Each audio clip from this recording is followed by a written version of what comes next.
আল্লাহকে ভয় করো, আল্লাহকে ভয় করো, আল্লাহকে ভয় করো। ইত্তাকুল্লাহ, ইত্তাকুল্লাহ, ইত্তাকুল্লাহ। ওহে মুসলিম, তোমাকে আল্লাহর সামনে দাঁড়াতে হবে। তোমার হিসাব নেওয়ার জন্য আল্লাহই যথেষ্ট, যিনি সব জানেন, তুমি যা গোপন করো ও প্রকাশ করো। তোমাকে অবশ্যই মৃত্যু বরণ করতে হবে।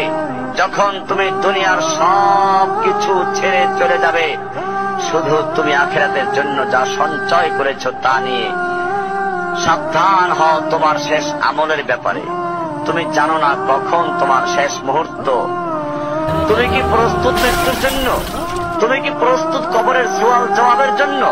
তুমি কি প্রস্তুত ভয়াবহ কিয়ামতের জন্য, হাসরের ময়দানের জন্য, হিসাব নিকাশের জন্য, আল্লাহকে জবাব দেওয়ার জন্য, মিজানের জন্য?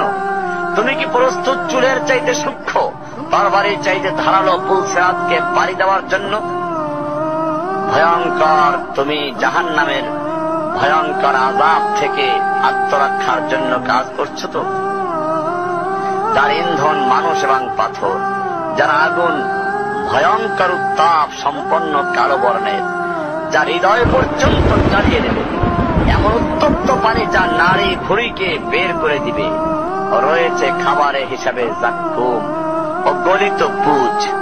জাহান্নাম অসম্ভব গভীর, ভয়াল জায়গা, কঠোর হৃদয় ফেরেশতারা নিযুক্ত, যেখানে শাস্তির মাত্রা বৃদ্ধির জন্য শরীরকে অনেক বড় করে দেওয়া হবে। চামড়াগুলো জ্বলে যাবে, বের হতে চাইবে, বের হতে পারবে না। মৃত্যুকে ডাকবে, মৃত্যু আসবে না। ভয়ঙ্কর শাস্তি যা অনন্তকাল ব্যাপী চলতে থাকবে। তুমি অগ্রগামী হও সেই চিরস্থায়ী জান্নাতের দিকে, যেখানে রয়েছে চিরন্তন সুখ। যা মন চাইবে তাই পাবে, যা আদেশ করবে তাই দেওয়া হবে। জেনে রেখো, দুনিয়ার চাওয়া পাওয়ার পূর্ণতার স্থান নয়, দুনিয়া চাওয়া পাওয়ার পূর্ণতার স্থান নয়, দুনিয়া চাওয়া পাওয়ার পূর্ণতার স্থান নয়। জান্নাতি হচ্ছে এমন জায়গা যা তোমার সব আকাঙ্ক্ষাকে পূর্ণ করে দেওয়া হবে।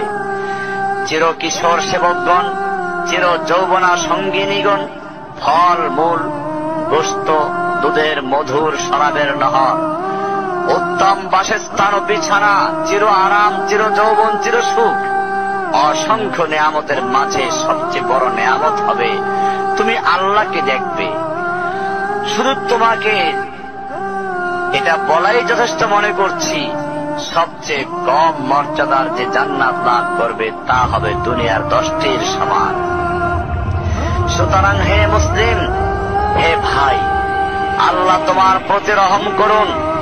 এই বার্তা তোমার কাছে পৌঁছার পর আশা করি তুমি তা তোমার পরিবর্তন এবং সংশোধনে যথেষ্ট হবে।